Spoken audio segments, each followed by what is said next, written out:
pelik. Korang nampak warna apa? Ini mungkin ilusi paling pelik yang terbaru sebab ada 3 ilusi yang berjalan serentak. Kalau korang fokuskan mata korang ke mana-mana titik ungu ni, warna ungu ini akan bergerak berdasarkan mata korang. Mana titik yang korang fokus tu akan nampak warna ungunya lebih pekat dan warna ungu yang lain akan pudar.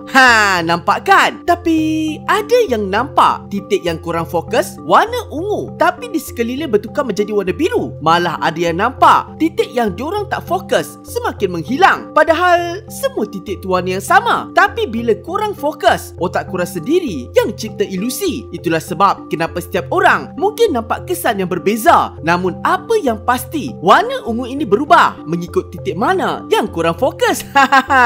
Jadi persoalannya sekarang, korang nampak titik lain tu jadi apa? Adakah ia nampak pudar, berubah jadi biru atau terus hilang? Kongsikan jawapan korang di komen sebab ilusi ini memang takkan nampak sama untuk semua orang.